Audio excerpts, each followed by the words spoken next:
beforehand, I was working 14, 16-hour days, 5, 6, sometimes 7 days a week. I wasn't there for them enough. I knew what the sound of the giggle was like through a wall. My priorities very quickly switched to my partner and my children and making sure that they had good memories of me. What does any of that really matter when we're gone? Don't move. Keep it locked. You already know. You're listening to the Forfeit Fatherhood Podcast. And we're having conversations with dope dads covering the 4 pillars of fatherhood. We call it the Fit Fatherhood Formula. Faith, family, finance, and fitness. That's right. These dads are setting the pace in business and fatherhood. This show isn't only about the outside success. We're getting down to who you are.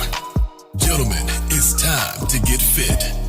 And now, let's get into the show.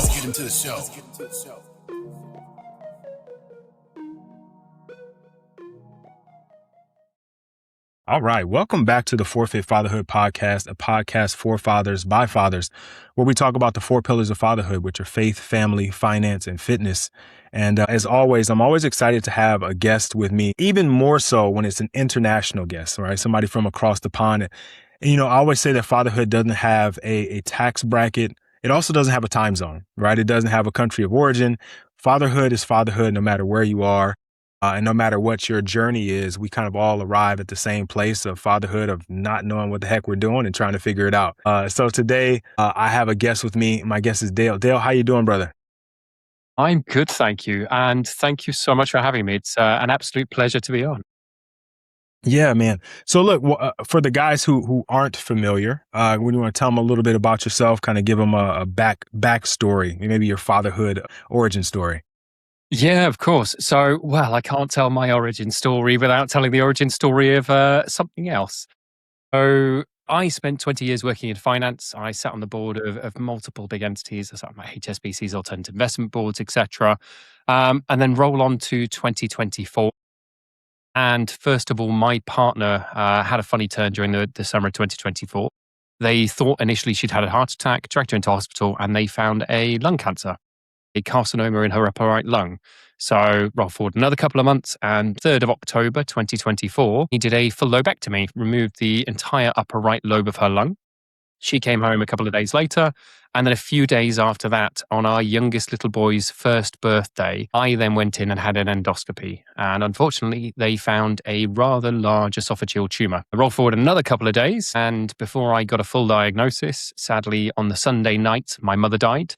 And on the Monday morning, which is my eldest little boy's 3rd birthday, we were then told that, sadly, his granny, who had nicknamed herself Granny Naughty, because grandmothers like to have a bit of fun with these things, had sadly passed away. And then on the Thursday that same week, I went in to meet my oncologist for the first time and was told, unfortunately, my cancer was inoperable, incurable, stage 4 esophageal adenocarcinoma. And my prognosis at that point in time was sub 12 months. They gave me 11 and a half months to live with treatment. Yeah, wow. How's that for an origin story? Man, talk about a lot. Jeepers creepers. And all of that happened in it all feels like the way you said it, like it all happened at the same time. 3.5 weeks. How did you, because I mean, you're here now, right? It's obviously past the 11 months, but we can talk about that. But like, how did you manage and navigate that like in the moment, right? Because obviously you also have other responsibilities and other things kind of going on, and life is still life. But then you're kind of hit with these punches. I mean, it's like a heavyweight boxing match, and you stepped in with no gloves. Well, I mean, to touch on the finance part of all of this, so I was also in the process of, starting my own business. I had already started my own business. I was in the process of signing a roughly £36 million, so about $45 million contract as well for a retail high street bank, which I had to shut down that week as well because of both of the diagnoses in my household and the surgery and everything else that was happening.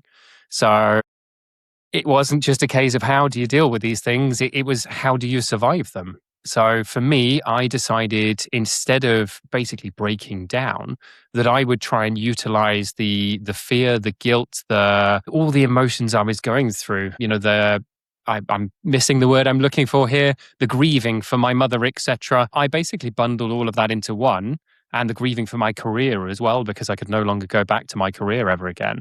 I bundled all of that into one and decided to use it as a force for good. So instead of breaking down and accepting what I was told and accepting that I was dying, I decided to use it as a starting point to go and research and to find out if there were other ways to survive. Man, I listen. You are a very strong gentleman, because any one of those things by itself, without a compounding factor of another, could crush somebody, right? Or could completely derail whatever trajectory life was on. But you took it and you use it as like almost fuel to the fire. Do you think where do you think that kind of reserve, or like that strength came from? Like, how did you? I don't even know how you did it, but I'd like to know. Well, first of all, that leads me down the fitness route. I'm going to cover off all of the bases of the show in one. So I actually used to be quite a good rugby player when I was a kid. I played in the Bath reserves team. Bath is a Premiership rugby team over here, a bit like the Premier League of football. But I was only about 12, 13, and I played for their academy teams. So a bit like you have, I don't know, when you go in to do American football, you have college teams, etc. It's very similar to that. So I was a very good rugby player. And the one thing that taught me was when you break a finger, you keep going. No matter the pain you're going through, no matter what is happening at that moment in time, there is always another end to it. You can always push forward. You can always keep going no matter what. I also spent, very weirdly, a fair bit of time working for and volunteering for and sat on the board of a very large mental health charity called the Befrienders Network. So Befrienders Worldwide are the overarching charity that sit behind things like the Samaritans, etc. And having sat on their board, I was sat with a large amount of psychologists. And during COVID, because I was the only non-psychologist at that point on the board, I decided to go into a diploma in psychology and another one in cognitive behavioral therapy. So a lot of this sort of just very strangely worked out well for me and gave me the tools I needed to be able to look through the diagnosis and to be able to not let it break me and to keep forging forward. And then I was also very lucky on the other side of this, that my skill set during my career also just happened to be the exact skill set I needed for this as well. And for a bit of context, so my career wasn't just in finance. I was in financial crime compliance and anti-money laundering. So my career had been spent essentially investigating money laundering problems across the globe. I had been tasked not long before my diagnosis with looking into a president of a foreign country on behalf of that country's reserve bank. The contract didn't end up going through in the end because of political reasons on their end, but I'd geared up a team. We had, all the information started to come through. We'd done all the planning for it, all this kind of stuff. And that was my life. I was a researcher. I was an investigator. I was somebody who didn't take no for an answer and who used data to get where I needed to go. So it very strangely just happened to align in exactly my favor for what I was facing at that point. Yeah, I was gonna ask you, how did you think that your career, but you just summed it up just there. I was gonna say, it seems like your career in finance and kind of risk management would kind of prepare you to, in some regards, right? It obviously doesn't prepare you for maybe the physical or the emotional portion of it, but you have a certain skills. Yeah, you have a certain skill set though that you can apply, directly to your situation. What was like the first thing you did? Like once obviously you got to go into the doctor and get all the diagnosis and hear all the things that they say. And, you got that information now. You say you're a researcher. What did you do after that? Well, to be very honest and candid, the first thing I did was open a bottle of wine. I'd been sat there. I took my partner along, despite the fact that she was only a couple of weeks out of her own lung surgery and still very much in recovery. We had two little boys at that time, 1 and 3 at home. We also had my in-laws over from the US. They're based in Texas at the moment, though they're Mexican originally by background. They were over helping us through my partner's lung cancer journey. So they looked after the kids. My partner came with me to the oncology meeting. And well, the first thing we did was sit in the car, discuss what was going to happen next, talk about what happens if I die, what happens if this. Can I write down all of the passwords for our Wi-Fi and for all of the appliances in the house, sort of thing, was the first question from my partner. Then it moved on to, okay, how does it work in terms of finances? And then it was open a bottle of wine and commiserate life, essentially. About 48 hours after that, it was, okay, now that's over and done with. Now I've grieved the life that I had. What do I do next? And I very quickly started researching. And the thing that came out of it, especially through some of the mainstream media now, is things like Thomas Seyfried. I don't know if you've come across Dr. Thomas Seyfried. He's a researcher based at the University of Boston in the US who looks at metabolism and how metabolism affects cancer. And I would like to say a sort of a big shout out to people like Stephen Bartlett, who is the Diary of a CEO podcaster, who he brought on Thomas Seyfried. It was a very controversial interview at that point in time. He got in all sorts of trouble and he got fines all over the place for it. But he kept the interview up. And as part of my research, I came across it. And that very first little twig of information, I kind of went, actually, this makes a lot of sense. There's little things in this like, I went in for a PET scan. A PET CT scan essentially is where they pump your body full of a radioactive sugar, trace where the sugar goes because cancer likes sugar in a lot of instances. Not all, by any means, but some instances. And in my instance, I had a glycolytic cancer, as in one that liked glucose, that liked sugar. So a lot of what he said sort of twigged off these little bits in my head that I went, there's something to this actually. You know, some of it doesn't apply, some of it's a bit hocus pocus, some of it's a bit this, a bit that. But in pretty much every major breakthrough in the entire history of science, it always starts off as a bit of hocus pocus, a bit of woo-woo, a bit of witch doctory, a bit of all these sorts of things. And it's a case of having a little bit of faith in that person, having a faith in their research, and then having faith in yourself in order to be able to follow some of it through. And that's the first route I went down, was to start scratching the surface of these fringe bits of science, looking into all sorts of weird and wonderful stuff, from dog dewormers to horse medications to all the fun stuff you find on all these internet forums. Half of it is snake oil. Half of it is not worth the idea and the thought of it. But in order to make sure there was no stone unturned, I had to look into them. I had to go and find the actual research. I had to look at what really makes a difference and what works from an actual science standpoint. And I took the point of view that evidence-based medicine really means looking at the evidence for all options, not just looking at the standard of care, not just looking at chemotherapy, immunotherapy, and radiotherapy, but really working out what was out there and why it was out there. And then that very quickly led me on to things like next generation sequencing. So I had the biopsy of my tumor, so the piece of my tumor taken. It was sent off to a lab through a company called Astron Health, and they actually did a full breakdown of the genetics of my cancer. That, then the output of, allowed me to look at which medications, both standard of care medications, so which, specifically which chemotherapies, which immunotherapies, etc., would work for my specific instance, as well as looking at supplements and looking at off-label medications. And when I say off-label, I mean things like aspirin is classed as an off-label medication. On the label, it is there for pain. Off-label, it is there to help reduce cancer proliferation. It's been known for many years to have many anti-cancer effects. It's published in multiple different places. It's got a phase 3 trial proving which, etc. But its primary use is not for cancer. It's for pain. So that is classed as off-label.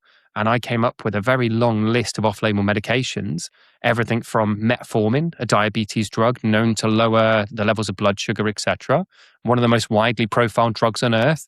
It has a trial that proves that it works against cancer and has roughly a 30-something% increased survival rate overall. And I started to piece together these little bits and pieces of science and information that exist out there in the world that are proper proven pieces of medical science that have trials to back them. They are the sorts of things that our medical system is based on. It's just at this moment, they are not used within the standard medical system. Yeah, I was gonna say, it sounds like you did a lot of the heavy lifting. What maybe things are different over there as opposed to they are here? I feel like here, you go to the doctor, they tell you their diagnosis. You might be lucky to get a second opinion. I mean, you obviously can go get as many opinions as you want, but like it's kind of like, this is what we Comes out of do. your pocket. Yeah, this is how we take care of it. That's it, right? Like it sounds like you took that and was like, all right, cool, I got that. Now I'm gonna do this, and this, right? Like, is it any different there, or were you actually kind of doing all of this stuff, on your own without any support from the healthcare system, I guess I should say? So I think that's a fantastic question, by the way. And I should carry out that with the fact of the healthcare system. The first thing they told me was that it was palliative care only. They told me that even with chemotherapy, they believed I would only have 11 and a half months. And I did fully accept chemotherapy and immunotherapy as part of my journey. And my initial aim, before I sort of answer your question properly, Rod, apologies, but my initial aim had been to try and increase the efficacy of those modalities, of the treatments that they were offering me. The initial idea was, chemotherapy is hugely, hugely toxic to the body. It is a great tool in certain ways, but it is hugely toxic to the body. Now, I accepted chemo, but I didn't accept the first chemo they offered. I said no to it. I did the chemosensitivity testing as part of this next generation sequencing. And I used that as my standpoint to go back to them and push back on the treatments they were offering because I felt there was a better one available. To actually answer your question, and apologies, I have to caveat that part first, but to actually answer your question, so I took all of my research, of which at that point I'd read through somewhere around 5,000 or 6,000 research papers, directly to my oncologist. And my oncologist's reaction when I said I wanted to look at adjunct therapies, first of all, was fantastic, yoga is great for you. And when I then said, no, I mean off-label medications, I mean looking at things like red light therapy, hyperbaric oxygen, all of these bits and pieces. And she just froze in fear and went, no, no, no, no, no, no, no, no, no, no, no. Second after that, she went, if you go down that route, we may have to pull your care. And unfortunately, that was a running theme for the next couple of meetings with her, was every time I mentioned what I was doing, I was pretty much met with a blanket answer of do not do that. I was never met with science. I was never met with this is the reason why. I was met with no, don't do that. You'll kill yourself. So for me, unfortunately, my oncologist was not on board. My oncologist did not support it in any way, shape, or form. I had to actually go and find my own team. And essentially, and the way I like to put it is, I had to become the CEO of my own healthcare. Every decision was mine. Every decision was for me to decide on. And I was the central point of the entire sort of treatment plan. And I used each individual part. So be it my naturopath, be it my integrative oncologist, who was a private oncologist I paid, or be it my NHS oncologist, being the National Health Service, our public health system here, they all essentially ended up feeders into me as, your CTO, your COO would be in a business. This was exactly the same, but it then fell on me as the CEO to make that decision and to decide which way we were actually going based on the information they provided me. So sorry, I hope that answered the question. No, it does. It does. It sounds like things are similar because I'm pretty sure you get the same pushback here from doctors, right? They would say that you have to follow this. This is what we're going to do. And if you go outside of that for liability reasons, they would have to pull care because their fear is that later on down the line, someone would come back and say, hey, you guys were responsible for his care and these things happened and whatever. Right. So things are similar in that regard. But what sounds very different is it sounds like you assembled the Avengers. Like you did. I mean, like you just listed 2 or 3 different oncologists. Like most of us aren't able to or going to do that. But I think anybody's able to. I have to say, I think everybody's able to. So, okay. I just shot out a bunch of emails. I shot out one to Dr. Karlfeldt, who's a US doctor. I shot out one to the Hope for Cancer Clinic down in Cancun, in Mexico. I shot out one to Thomas Seyfried himself over in the University of Boston. I spoke to well over 100 people, mainly US-based, to be honest with you, who all cover this space, who all do similar things, be it naturopathy, which is natural medicine, or be it integrative oncology. And I think those people are out there. They do have online presences. You've got lots of these people. I think it's Eric Burt, who now comes up all over the place. You've got biohackers in this space who can point you at doctors, etc. It is there. It is available for people to do. It takes 10 minutes worth of research half the time. Yeah. Well, let me pull that back then. Not that people can't do it, but maybe they feel like they can, or maybe even in me saying that made it seem like I can't do it. But like there's that kind of imposter syndrome, or maybe just the kind of status quo was like you go to the doctor, you listen to what the doctor says. If you don't like it, maybe get in a second opinion. If that says the same as the first, then that's just what you got. And people typically don't go outside of that in the way that you did, which kind of makes it abnormal. I think like you, even like you said with your first doctor, you did say, okay, I'm going to do the chemotherapy. I'm just trying to find ways to make it better, right? Or more efficient. Yeah, I think two things I should really point out there is one, partly my diagnosis was kind of the spurring point for that. When I was told there was literally nothing the system could do for me, that at most it could extend my life by a month or 2. even the immunotherapy they ended up giving me. So they gave me what in the US you guys call Keytruda or pembrolizumab. I had quite a low PD-L1 score, one of the markers they use to see if it's going to be effective or not. And they actually thought it would only increase my life ever so slightly, a month or two at maximum. So a system essentially gave me permission to be a bit wild with these things because it had no options for me. And by giving me no options, it forced me into creating my own because, well, I'm an extremely stubborn human being and I'm a little bit rebellious by nature. I come from a family full of redheads and we all know they're crazy. So for me, there wasn't another option than to fight this to find another way through. And then I suppose the other sort of part to that is because I was suffering with so much grief, with so much other sort of pain going on at that point in time. We also had a Great Dane puppy that we had to let go because I was in hospital. My partner was recovering from lung cancer surgery. She couldn't lift anything, even our children, let alone take a 70 plus kilo dog for a walk. And I wasn't here. I was hospitalized for weeks and weeks on end. So we had to take our dog back to the breeder on the 7th of November. All of this happened very, very quick time. So I had so much anger and so much grief that using that to fight against the system just seemed logical at that point in time because, logic and anger don't really go very well together. And I had a lot of it built up. So who else do I fight but the system itself? So yeah, I wouldn't think a lot of people think to go this route, mainly because the system normally has answers. And normally there isn't enough frustration built up to just say, F this, I'm going to do this. But Yeah. I had two little boys at home to survive. Yeah, and so that I want to get into that. Obviously, we're past 11 months, so I want to get to. I guess kind of talk a little bit about time, but let's stay here for a second. So you got 11 months. Obviously, we're past the 11 months at this point now. So you kind of took a different path. What does that look like in terms of? I mean, because we're here now, right? What does that look like in terms of going outside of the typical healthcare system? So, well, where to start and what to focus on? So I suppose to start with what that entails. So I brought on an integrative oncologist. We used my next generation sequencing in order to basically map out a plan of medications. I then, I then layered in a naturopath who's a brilliant lady called Dr. Randa King. I layered in the two of them together, having spoken to hundreds of people in this space because the two of them spoke my language. They were the sort of people who, instead of going, this is what you need to do, it was, look, this is where we're starting from. You tell us what you want to do and we will jump on this ship with you. It was we will be part of your journey.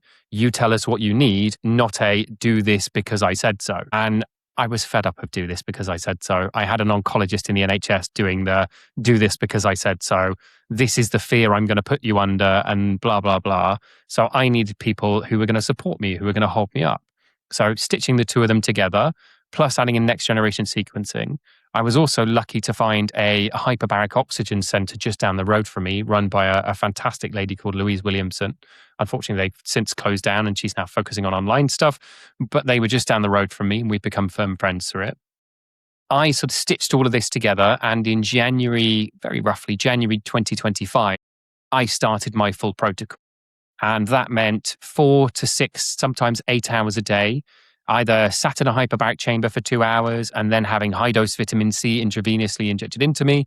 And I should also mention my partner retrained as a phlebotomist as part of this journey as well, so that she could cannulate me at home. And we had a really fantastic friend of ours called Jo, who happened to be a local nurse who oversaw her as well and jumped in when we needed to. So another lucky point for me. But we stitched all this together. I would sit in a hyperbaric chamber. I would sit in an infrared sauna. I would sit in front of a red light panel. I would sometimes box for an hour a day. You can see I'm sat in my gym at the moment. I would do high dose vitamin C. I would take off label medications. I switched to a very low sugar vegetarian keto diet. We monitored everything that went into my body, made sure I was extremely well hydrated, made sure I was getting a certain level of exercise, etc., etc., etc. And I essentially made this my entire life for the next 9 or so months. And then from January, it took until my next scan was in March. And by that first scan after I'd started my protocol, I'd gone from a nearly 10 centimeter primary tumor with secondaries and with lymph nodes all lit up all over the place, about as bad a prognosis, about as bad a diagnosis as you can get, to suddenly my metastases had all disappeared by March, within 3 months of starting my protocol. And my primary tumor had dropped by somewhere around 10 to 20, maybe even 30% at that point. And then by the summer of 2025, I had no visible signs of cancer. Everything had vanished. I'd had no surgery, nothing else on top. I had had the chemotherapy and I had had the immunotherapy. And then atop that, I'd had my own protocol. And by the end of the summer, so within 9 months, there was suddenly no cancer. That is impressive. And I'm I should assuming, by the way, I'm not suggesting my protocol solves anything. There is no single thing that actually made the heavy lifting there. It was the melting pot of all of it. And what worked for me was heavily based on my genetics and the next generation sequencing. So what I did won't work directly for anybody else and could even be dangerous for anybody else. So I'm not somebody who gives out my protocol. I'm not somebody who's trying to sell a protocol. I'm not saying my protocol is a cure for cancer in any way, shape, or form. What I'm saying is I looked at the science, I built something that worked specifically for me in that specific instance, and that route is available to other people. It may not work for everybody. It may not be possible for everybody. And every cancer has different hallmarks, different pathways, different things to it that make it impossible to know what things are going to work in what exact situation. But there is a possibility it can work. yeah. I think I'm glad you said that. That's important to point out, is that what you did is what worked for you. And more than anything, you bet on yourself and your ability to like lean into doing what was right for you. I'm assuming you're kind of, some of that stuff you're still doing. Yeah, absolutely. So I've got a hyperbaric oxygen chamber in my spare room. I've built a like a garden cabin thing, which we have an infrared sauna. I've got weights benches in. I've got a red light panel sat here. Here we go. I have a pulsed EMF neck brace that I use and all sorts of amazing things that I continue to this day. I've also got off-label medications I continue on. I've got a protocol I continue doing. What I should also caveat here, by the way, was after I got the no visible disease last year, I, as we all do, decided to relapse everything. I decided to go and start eating chocolate again and have a few beers and do what we all do as human beings. Go, well, great, that's over and done with. Let's move on. I'll go back to normal life now. Sadly, as of Christmas last year, the cancer started to come back again. It was back in a lymph node. My esophageal thickening came back, etc. So in January, I got those results and I jumped straight back onto my protocol. And I am now back to no visible disease again, very thankfully. Now, I should also caveat, no visible disease is not no evidence of disease, which is what they would class as kind of like remission over here. It's the closest they will give me as an incurable cancer patient. I am not yet no evidence of disease. I've got to wait for a PET scan to confirm that. But I am no visible diseases and I have no visible tumor, no visible lymph nodes involved, etc. Congratulations, man. I'm glad it all worked, and I'm glad it's still working. I mentioned this earlier because we kind of were talking about the time frame or the timeline. When you're faced with such a serious diagnosis that has a timeline or a quote unquote end time, how does your relationship with time change? Because you're spending, once you decided the pathway you're going to take, you're taking hours a day of leaning into that. How does that affect the rest of your life, I guess? Well, it makes you appreciate life in a way that you never have done before. So for me, it was especially around my kids. So beforehand, I was working 14, 16-hour days, 5, 6, sometimes 7 days a week. I wasn't there for them enough. I knew what the sound of the giggle was like through a wall. I didn't spend enough time actually playing with them. I was the dad who kind of stepped back and let my partner put the kids to bed. I wasn't there for a lot of their younger childhood, especially for my elder little boy. And this made me reevaluate the entirety of what matters and what my priorities are. So now I will never go back to working 16-hour days. I will never go back to working 7 days a week. I will never throw myself into that in any way, shape, or form. I no longer have the need for money in the same way I did. I no longer have the want for success and a great job title and all these things that I thought I wanted before. What this has really done is, instead of refocusing time, it's refocused my priorities around how I use that time. And my priorities very quickly switched to my partner and my children and making sure that they had good memories of me, making sure that when I'm gone, they can turn around and say, yeah, he was a good dad. He spent time with us. He made me laugh. He was here. He was present. He was able to be the dad I needed, not he was in his office and he made lots of money and he had a sports car, because in reality, what does any of that really matter when we're gone? Yeah, it doesn't matter at all. Nobody really remembers it. And if they do, it's not at the top of the list of things that they say. But Right. unless you're Elon Musk. Right. So how old are your kids? So they're now 2 and 4. Okay. All right. So I want to kind of ask you this because Father's Day here just passed, and kind of was talking Same in here. conversation with some fathers about just the idea of when we're young and our kids are young, we want to try to go out and amass as much wealth or do as many things as we can. Because typically around that, we're still kind of young, right? And we're still trying to find our footing or trying to build our career or trying to build our business. And a lot of guys kind of get into the mindset of saying maybe I'll spend more time with the kids when things slow down. And I always caution guys that what time doesn't really slow down. Things continue to happen. And if you have that mindset, then it just takes longer before you actually spend that time. And what happens is you sacrifice the experiences with your kids. The big reminder is that your fatherhood is their childhood, and everybody remembers their childhood. You also want them to remember you as a part of it. What advice would you have to guys who kind of have that idea of, waiting until things slow down? First, I would say that was very well said, Rod. That's exactly the mindset here. And that's a very important point. What I would say to those guys out there who are listening to this and thinking it's fine, I'll just get the career out of the way first, etc. There is always something. No matter what, there is always a next thing in the way, and it's always I'll do it after this. I'll do it after I bought the house. I'll do it after we've extended the house. I'll do it when we're this. I'll do it when I've made partner. I'll do it. There is always something in the way unless you make that time now. And every future you can possibly imagine can be built around time for your family. And in reality, to be present, all you really need is 20 minutes a day of uninterrupted time with your kids. To take that 20 minutes to put the phone away completely, to put every distraction away completely, and spend 20 minutes sat on the floor or sat at the table doing a jigsaw puzzle or just doing something with them. It doesn't genuinely matter what. You don't need to spend money and go somewhere. You don't need to whatever. You just need to spend time with them. And they will remember that presence far more than they remember the presents you gave them or the places you took them. They will remember you being there. They will remember the emotional availability. They will remember that present human being who was their support, their rock, their. And little kids really do focus their entire world around their parents, especially when they're little, up until the ages where they're going to school properly at sort of 5 or 6 as it is over here. You are their everything. So the more time you put in then, the more money you have in the bank in terms of emotional availability of your children when they're older. So spend it now and live it. I think that we could button up the podcast with that. Like that is I think that's probably one of the biggest takeaways, because we get into fatherhood, and for most of us, at bare minimum, we've been told we've got to protect and provide.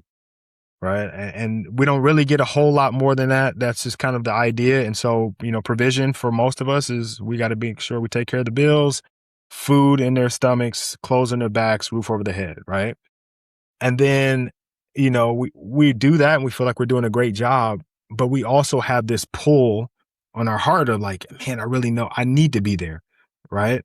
In our mind, we know we need to go make money, but in our heart, we know we need to be there. And we kind of have this constant battle. And I appreciate you saying all that you just did, because it really it points back to the heart. It's like, yeah, you can go make a lot of money. You can have a sports car and you can have a big house and some fancy things. But at the end of the day, the best currency of your time is going to be spent with your children or with your family, right? Creating memories, not only for them, but for yourself. Because when you do come to the end of your road at some point and you're kind of sat there reflecting on life, you're going to be thinking about all the same things. You're not going to be thinking about the deal that you could have made or, the car that you could have bought. You're going to be focused on, their first steps, the first time they scored a goal and you guys celebrated together, or like just the little things. You teaching them how to drive a car, is going to be one of those things that you look back at and you're like, oh, those are the memories that you want. No, very few people sit on their deathbed and go, man, I wish I would have made more money. Or, I wish I would have spent more time at work. It's like, that doesn't happen. I don't think we realize that because we're in the middle of the storm. Right. And so it's Yeah. hard for us to see on the outside of it or what's on the other side of it. I would say for me, there is a place for passion in work still.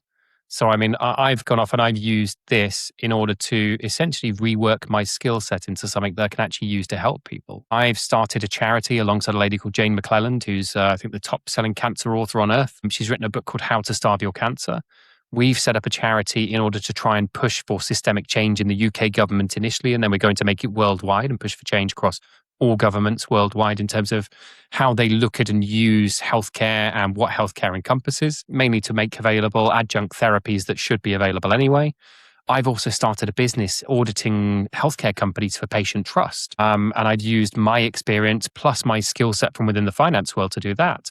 And myself and my business partner, who is a lady who has MS, we've experienced both sides of this. We've been on the project management, we've been on the finance side, we've looked at trust from within a business for things like fraud and money laundering and how that impacts a business on the financial level. So now we're taking that skill set and looking at it from a personal level, having experienced drops in trust, having experienced failures in healthcare systems, etc. So I think there is still a place for hard work. There is still a place for passion and for putting yourself into something, but it needs to be something you believe in more than anything else.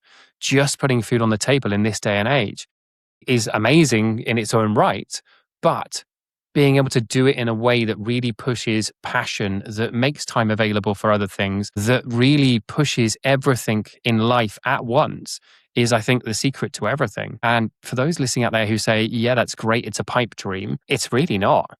It just takes that spark inside of you. It takes that will to do it.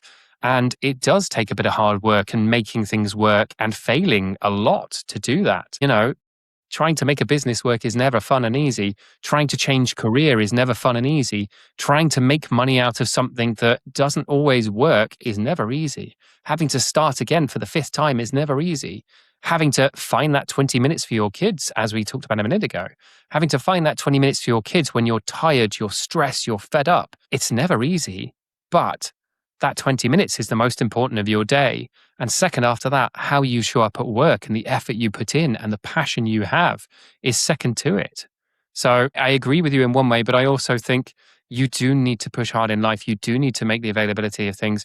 You do need to try and push that passion, because when you get to that deathbed, and believe me, I've sat there in the palliative ward, I've been told I was half an hour from death more than once now. When you sit there, yes, your kids and your life and how much you put into them is the first thing that comes to your mind. Absolutely. Hearing them laugh, their first steps, those things are the very first thing you think of. But second is, well, what did I do with my time? Did I go and sit and watch Netflix? Great. I enjoyed Game of Thrones. It was fantastic. But in reality, if I'd taken that time instead of sitting and watching television, learning, becoming the person, becoming the dad that I wanted to be, becoming the CEO, the visionary, the leader, learning the things that really mattered to me in life. Instead of talking about being a great business person, go and learn how to be. Stop watching Netflix. Stop faffing around and going to the pub with your friends 5 nights a week. Stop pretending that these things are, just passing the time and making you happy. Go and become the person you want to be. Put the effort and time into being the person you think your future self or your past self would be proud of. Look back at how you were at 5 years old and become the person the 5-year-old you would want to be in 20, 30, 40 years' time. Don't keep talking about it. Don't keep pretending that you can't be. Go and do something about it. Man, I'm feeling convicted now. I feel like I got to get up and go do some stuff. No, that's really powerful, because you're right. It isn't just, okay, I know my kids and my family are important, so I'm only going to do that, right? There's still a part of you that needs to be nourished in another way too. Like there is still the passion in the career or the work that you want to do, and you still have to give yourself that, right? You still have to be able to do that. But it's always important to have the other part of it, right? The human nurture part of it, because I think the two, whether you realize it or not, the two I feel like I do my best work in any of my businesses or any of my jobs when my family life is great. Right? When the kids are happy and me and my wife are vibing and everything is great, man, I'm crushing it at work. Right? When it's crazy here, I'm like, man, I suck. Like I'm a terrible boss, I'm a terrible employee, my business is slacking. I'm just trying to find a way to survive because the thing that's hanging on me the most is the family. So I've learned, much like my health, right? Is if I'm in good health, the rest of my day is like great. If I get up, I get my workout in, I do my cardio, I get my morning routine and I knock it out. The rest of the day seems to just continue to go well. Similarly, when my family life is great, my kids are happy, my wife is happy, our relationships are firing all cylinders, business just seems easy. It was just like a good day today. Like it was no issues, and the issues that came up, we worked through them and we put out the fires. It was no big deal. Like it's amazing how the two things work together when we let it, right? Because one of the things I tell guys that I work with that have overall issue is what we call work-life harmony, right? Is we're always trying to find balance, and people say work-life balance. There's no balance in work and life. The two things are not equal. It's hard to balance the two. What you can have is harmony, right? You can Absolutely. have just I use this example all the time, a barbershop quartet, right? You've got four guys who sing amazingly. When they sing together, each one has an opportunity to shine at different times. Sometimes there's a compliment, sometimes there's a solo, sometimes it's just background sound. Like they all are working together. No one is more important than the other. They all work together in unison because there isn't work life, it's just life. And when we are forcing those two to compete, then that's when we have problems. So I'm Absolutely. glad you said what you said, because it coming from me, I say it all the time, right? But it's nice to hear somebody else say it and say it in a different way. Yeah, I think that's a really well put, Rod. There's not much more I can say to that. I completely and utterly agree with you. I mean, if anybody's stuck for where to start on it, if anybody is, struggling with work-life balance, I think the easiest thing I can probably point to and the best bit of advice I can give to people is exactly the same as you would schedule your workout in, exactly the same as you go and see your PT, schedule your family life in the same. Put in 20 minutes, half an hour every single day at a time that suits your family in exactly the same way you would your workout, and schedule it around that. Work will, exactly as you said, work is a balance with that, not against it. Yeah, listen, I say what you just said, but you said it with a much cooler accent. So hopefully it lands, because yeah, you have to schedule it. If it's not, what is it? If it's not like innate, like if it just doesn't happen, then you got to be intentional, right? You have to put it on the calendar. Absolutely. And at first it's going to feel weird to have your phone alert you that you have playtime with your kids in 20 minutes. But once you start playing and you get into it, it's like, oh man, I'm so looking forward to it. I can't wait till my phone buzzes and says it's family time. And the other thing about it is when you put it on a calendar or when you schedule it, it gets out of your head and it becomes real, right? It's not something you're thinking about anymore. So you can focus at the task at hand. And then when it's time, you can focus on that, because that's exactly what you have that time scheduled for. I think everybody gets more out of it. I think it gets done, like you said, just like you schedule an appointment with your doctor. Once it's on the calendar, you don't miss it. You don't negotiate with the calendar and, hey, doc, can we go at this time? Or, I got this meeting that's running over, so I'm not going to. You show up and you're there because that's the time that you've allotted for it, and they're expecting you to be there. So you better be there. It's the same And for it your takes family. 6 weeks to build a habit. That's it. You only need to schedule it for the first 6 weeks and it will become a habit. And after that, you will want to do it every time. You will Yeah. find so much love and happiness in it like you would not believe. And it's really hard to describe to anyone who hasn't tried it.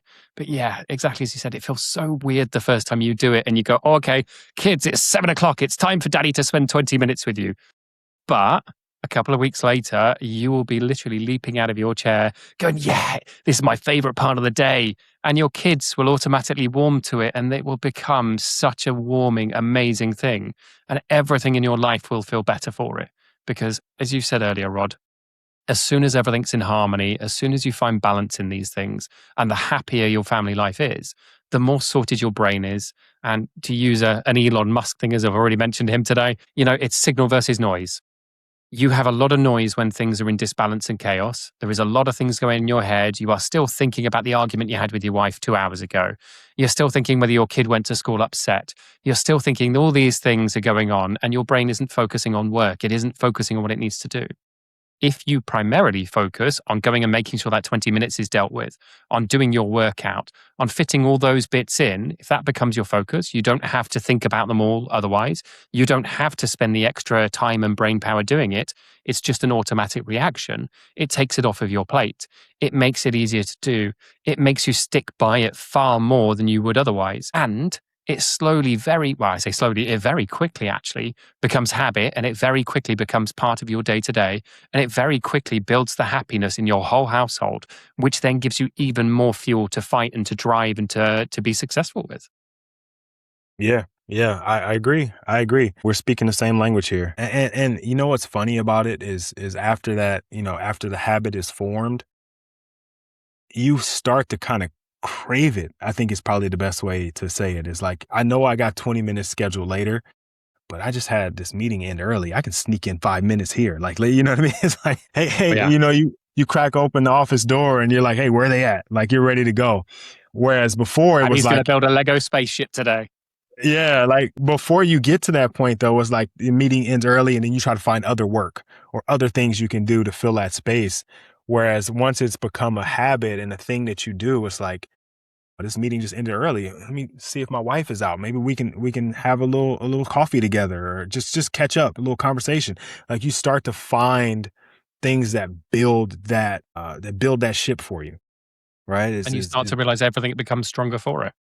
Yeah, yeah, right. Like that extra 15 minutes you might have spent doing work or sending an email, it doesn't compare. And after you finish spending that little bit of time with the kids, the email just flows. Like it's just, you're just smooth with it, Oh man, it's so good. Okay. I kind of talking about, the relationship with your kids, relationship with your family in all that's happened in this last few years. What is this maybe something that you hope your kids, because they're young, right? And so they kind of see what's happening, but maybe aren't grasping it fully yet. But at some point, you're going to have these conversations with them, right? We're going to kind of talk about it. They're going to see you kind of doing your routine and they're going to ask questions. What is it that maybe you want them to learn from the way you've handled this chapter of your life? So first of all, I would say we've been extremely honest with our kids. Although they were very young, we didn't want to hide it. We have a policy of complete and utter honesty in our household. So the second I was diagnosed, within 24 hours, we sat down, especially my eldest. He was only 3 at that point in time, but very bright. So we sat him down and we said, look, this is what's happening. Daddy is unwell.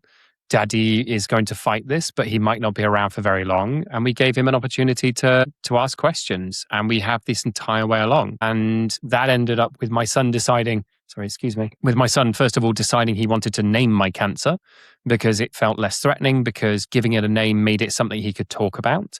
And it made it just more acceptable for him. So initially he came up with 2 choices. He came up with Superjet Blaze or Dave. And being that, who doesn't know a Dave who turns up to the party late and is a pain in the bum and you just want to get rid of? Who doesn't know a Dave who overstays his welcome and is just a pain? We all do at some point in our lives. So Dave became so fitting and so apt that it became just a normal thing in our household. Now we go out to dinner, and if I eat something that hurts me, my son will go, Daddy, is that Dave hurting you?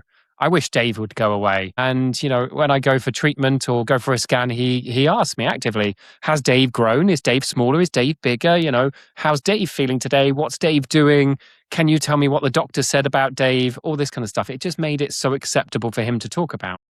And on top of that, because we had my mother die and because so much happened all at once, he also had lots of open questions about death. And we have talked to him about what happens if Daddy dies, that Daddy still loves him, that I've left behind letters for them and all this kind of stuff. And we were very, very open about it, to the point that my little boys are at nursery, or kindergarten, as you guys call it in the US. And the other day they were asking the kids, what does your daddy do? What does he do for work, etc.? And my little boy, apparently completely deadpan, turned around and said, well, unfortunately, my daddy's been quite unwell. Sometimes he's bedbound and he can't play with me, and that makes me a little bit upset. But I know my daddy is fighting against Dave, and I know that he will win. And that makes me so happy. And that's what my daddy does. My daddy fights against Dave, his cancer, and he is winning. And his teacher felt so like lump in her throat about this that she sought me and my partner out after nursery and came and told us all about it. And yeah, that to me is everything. We have been open, we have been honest. Our kids accept and understand everything about the cancer journey in all of its horribleness and everything else, to the point where they have become open to talking about it to other people, where they're not completely dragged down by it and hurt by it and broken by it, as some people and kids and everyone is along this sort of a journey. And that to me has been one of the biggest successes of this for me, has been that my kids feel comfortable about the experience they've had. They're not hurt by it. They're not affected and sad for it, that it has just become a normal part of their existence that they can cope with and understand. Now, over time, as they begin to understand more, we will, of course, open up the conversation more. And I hope by me doing, talks like this, podcasts, I get on stage and talk about my diagnosis and what I'm doing with life and pushing for change at the institutional level, along with my charity, etc. I hope that will give me the better tools in order to be able to describe it to my kids in a way that they will understand, that they can cope with and deal with, and that will allow them to have the tools to deal with problems in their life. And then in terms of your question about what I hope it teaches them, I hope it teaches them that there is nothing so big that it can't be broken. There is nothing so big that it has to overtake everything, and that there is a way to solve every problem in their lives. Because that's essentially what we treated this as a project management problem to solve. We sat down, pulled together the pieces, created a plan to beat it, put in place that plan, and then just effectively kept checkpoints until it was over and done with. In the same way I said I was the CEO of my own health, I was the project manager, the program director, all of these things rolled into a CEO seat, made all those executive decisions on what is essentially became a project for us. And I hope my kids see that and see what they can do with what I have built. And I mean, in terms of the mentality that I have built. And I hope that that has been fostered in them, that there is nothing that they can't do in life. Man, listen, I'm glad you kind of continued on after the story about your son, because my allergies started to kick up a little bit, like a little man. That that has to feel good. Being able to have those conversations, being able to kind of, I think, maybe even clear the air, because if you're holding on to it yourself and you can't share that with them, and because I know I would be thinking about it, even now, like I'm pretty healthy. I go to the doctor, get checked out a couple times a year, make sure I'm all right, eat healthy, work out, do all the things I'm supposed to do. But I still have somewhere like a fear of like, what happens if I go before I'm supposed Don't to? we all? You know what I mean? Like, and how are they going to deal with that? How are they going to handle that? What state of I don't know, what emotional state are they going to be in? But I think being able to have the conversation, being presented with, as you say, a problem to solve, and then being able to have the conversation around the problem and share that with them, kind of, I mean, no one's ever prepared, but at least you know that you've given them all that you could on your end to deal with what may happen, regardless of what we're doing, Sorry, Rod. I should also caveat that we did have to break it down into ways they could understand as well. Of course. And Of course. with that, we called things like chemotherapy. We told them what it was and what it did. And we told them it was, superhero medicine was the closest thing we could find because they're into superheroes. And, as a result of that, and I'm going to put probably another lump in your throat here, things like my little boy, they do you buy them a ticket and they go and get to pick a Christmas present at Christmas from Santa Claus in their school. And then the school wrap it up for them and send them home with it. My little boy went and picked a Superman aftershave set because it had Superman on the front. He brought it home and he had kept this completely quiet, and he keeps nothing quiet. He is a foghorn about everything. He's 4 years old. You can't shut him up if you tried. But for about 6 weeks, he managed to complete this so contained and so quiet. And as I was unwrapping it before he'd even seen it, he said, "Daddy, I got you superhero medicine. I just hope that it helps to beat Dave." And I opened it and it was this gift set. And it's just, if I hadn't have sat and spent the time telling him about everything, if I hadn't have been open with him, he wouldn't have become the amazing emotional human being that he had. And kids, they absorb everything. They know when you're not telling them the whole truth. They know when there's things going on behind the scenes, and it affects them. So if there's anybody out there deciding whether to tell their kids about a diagnosis or a problem that will affect them, I would say absolutely do. Whether it's a divorce, whether it's a terminal cancer diagnosis, whether it's a financial issue, etc. If it's going to affect them, try to be honest with them. Find a vernacular, find a way that it works in their world, that you can explain it to them, that it will make sense to them, but tell them, always, always tell them. They are incredibly smart, and kids just, they soak up everything. Yeah, kids are remarkably resilient, and we don't give them enough credit for it. And we don't give them enough credit for how much they understand, given the context, right? How much they understand. Like we just assume they're kids, they don't get it, they're not ready for it, they wouldn't understand. But there's a lot that they actually do get. And there's a lot that they can in their own experience create context around and have an understanding for themselves that I think that they deserve, because I have to remind myself this all the time. I'm not raising kids. I'm raising adults, right? Because eventually that's the goal, is for my children to be model citizens, to be great adults, right? And so I have to start somewhere teaching them that adulthood, and shielding them from everything or not sharing things with them doesn't really do that, right? It prepares them to go out into a world completely naive of what may really happen and things that they may actually face. So it is really, really important to have those conversations. Doesn't mean that they're comfortable. It doesn't mean that you're going to have all the right words, that you may not have to do a redo on a conversation because maybe you said something that didn't really land the way you wanted to. All the or time. that you're not going to or that you're not going to have to continue to have the conversation. I think a lot of us shy away from the conversation, one, because we don't want to have the initial one, but two, because we know it's a lengthy conversation that's going to have to continue to happen. And there's going to be things that come up that we have to go back in and have uncomfortable conversation again. And for most of us, we want to have peace, and we don't want to have confrontation, and we don't want to have uncomfortable conversations. But the reality is, as a leader, you kind of have to. It's kind of your job. It's kind of your duty. Yeah. And just think, if you don't encourage your kids to ask questions now, the adults they become won't ask questions and will always do as they're told, no matter how bad, no matter what that is. And that, to me, is one scary future. If you've just got obedience blindly above all else because it's uncomfortable to talk about things, because that's what they were taught as children, well, what sort of life is that? What sort of humanity is that? What sort of future is that for us? It's the same as they talk about you have to discipline kids to be kind. I don't mean take an iron rod to them or a belt to them or anything along those lines, but you have to set clear boundaries. You have to say no means no. You have to tell them that if they overstep this mark, there will be consequences. Kids need that as much as they need open conversations. They need to know where those lines sit. They need to know basically what real life is like, but at a scaled down version where they can fail at it. If they ask a silly question, you as a parent aren't going to rip their head off like a boss might in future. But if you give them the space to ask a silly question, they work out what silly questions are. They work out when something makes sense. They work out how to do things in a way that they can understand. They work out how to ask the right question to get the answer they want. And unless you give them the space to do that, unless you give them a bit like bowling, unless you give them the guardrails in which to practice, they will never get better at it. They will never become those model citizens, as you pointed out.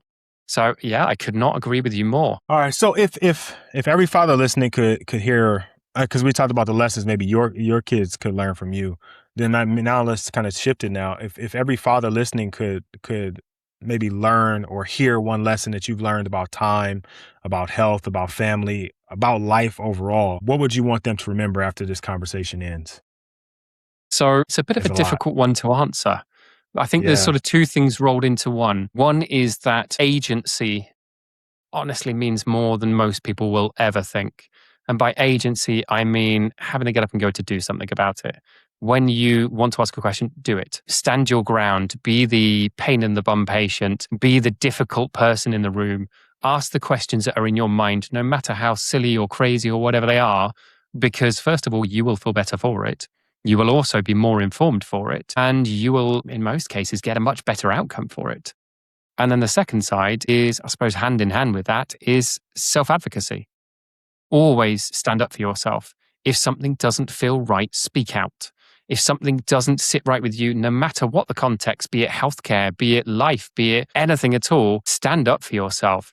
Stand up for other people if you see them being done wrong by, and make sure that you, first of all, stand that ground in a way that you will look back on and feel proud of. And second of all, stand that ground no matter what. I like that. I like that. Because, I mean, it extends even beyond just the healthcare part of it, right? If there is something as a leader of your family, we have to have and set boundaries. We have to believe in something and stand on it. We have to be curious. I think curiosity helps build relationships. I think it's really important to be curious with your kids, to be curious with your spouse, because everyone is growing and changing. And if you're not curious, you kind of put them in a box and expect them to be a certain way without allowing for growth. And you get left So behind. yeah, exactly. Exactly. So asking questions, finding answers when something comes up, be interested in the things that they're interested in. Like, all those things are super important. This may be my last question, depending on how this goes, because you might pull me into another one. If so, I ask this all the time, but I'm asking it now because it's something that I think is really important. You've shared a message, for fathers, one thing that you want them to learn.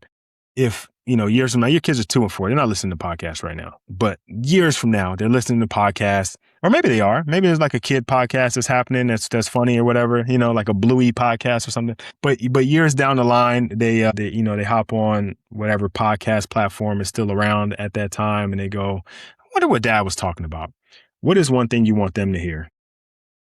Well, I think that relates back to the last answer in terms of self-advocacy and agency. I want them to know that they are capable of absolutely anything. I want them to know that no matter what, I will always, always, always love them. I will always be proud of who they are, no matter what they do in life, be that good or bad. I will still love them and care for them and be there for them. And I want them to know that I fought for them. They are my reason to have pushed past this. They're the reason I did 18-hour days buried in research papers. They're the reason I openly fought my doctors. They're the reason I found this alternative path. Because I don't know about you, but most men out there, we don't care that much about ourselves. We don't spend enough time worrying about us. We exist to serve other people. We exist to be the father, to provide, to help other people. We care more about other people than we do ourselves. And my kids were that. They were my reason for everything. They were the reason I'm still here. And to be very open and honest, at various points along this journey, I considered ending this because I was in so much pain. I was in such a horrible position. I was told I wouldn't get better. I had hospice nurses, I can't say the two of those together, hospice nurses knocking on my door from the local hospice telling me that I had to book a bed for like 2 months' time.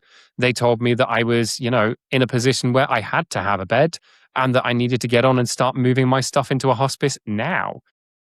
I had all those conversations, and it leaves you thinking, well, would I be better off ending it? Would I be better off just walking away from my life at a position where I'm not the dying patient looking frail in bed? Would I be better, having a big car accident by accident in order for my kids to remember me as a strong father, as the person I want to be remembered as? But I chose instead to fuel myself through them. I chose to live for them. I chose to fight for them. And for me, that was the only option at that point. As soon as I went, actually, I want to live for this. I want to, and my little boy used to say this all the time, he wants to have a beer with me when he's 16 years old. And it became a whole thing. And I decided the second he started saying that I had to live until he was 16 to have that beer with him. It's not legal to drink until you're 18 over here, 21 in the US and most states, but I will have a beer with my son when he's 16 because that's what we agreed on. And that's what I will do no matter what. And I will survive and I will be here for that. No matter what the doctors tell me, no matter what the cancer tells me, I will make sure I do.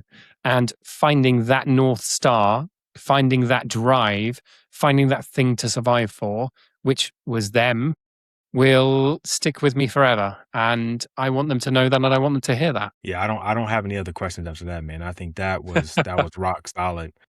Yeah, have the beer at 16. Yeah, forget about the rules, right? Like you guys have made that pact, and for sure, 16 and have a cold one and enjoy it. Listen, Despite the fact I yeah, don't really drink anymore either. once that time matters, right? That is the time when you should. Dale, listen, I really appreciate you taking the time to sit down with me. I kind of had a little idea of the story, but not the full thing. Like that was heavy. You had a lot going on. You have persevered. You took life into your own. You took the bull by the horns, as we would say over here, and you really have crafted for yourself a different path than most of us would have taken. So I commend you on that. I thank you for sharing your story. I thank you for sharing your time. If guys are wanting to reach out to you, maybe get more information, or just to say thank you, or maybe give you a virtual high five, what is the best way for them to do that? Yeah, so a couple of different places. Excuse me. First of all, I've got a blog called thelifeorganic.com. You can find me on there. My email address is up on there, and I post a lot about my journey on there as well, and tips and research that I've done too for anyone who's interested. And then in terms of socials, I mainly live on LinkedIn. I was on Facebook for a while, but it became a lot of hassle with lots of spam and all sorts. So unfortunately, I've cut my Facebook and I now live on LinkedIn, and my handle on there is Dale J. Atkinson. Post lots about all sorts on there if anyone wants to find me. Awesome. Awesome. All right, fellas, so you got that. Make sure you check out the website and make sure you go on LinkedIn and follow them. Outside of this episode and this podcast, I also thank you for all the other work you're doing around cancer, around research, around healthcare and patient trust. I think it's really important work that a lot of us, it's not even in our atmosphere. We're not even thinking about. Like we have so many other things that are going on, but like the work that you're doing is extremely important. So I definitely want to thank you for that. But I it's one of those really that it doesn't matter until it really matters. Yeah, yeah, exactly, exactly. They always say you have no problems until you have a health problem, and then it's the only problem, right? And so I appreciate you doing the work around it because we call it the big C is one that I think a lot of people look at and it's immediately a failure, right? Like it's just that's it for us. There's nothing we can do, and not a lot of people take to the fight the way that you did, and that you still are. So thank you for taking the time and sharing with us. I really appreciate it. Thank you very much for having me, Rod. It's been a pleasure. Absolutely. All right, brother. I'm gonna let you go. Enjoy the rest of your day. I heard at one point the little ones were growling and wrestling a little bit. So yeah, I know you got to get out there and get your 20 minutes in. But I thank you, and I look forward to talking to you soon. Much appreciated.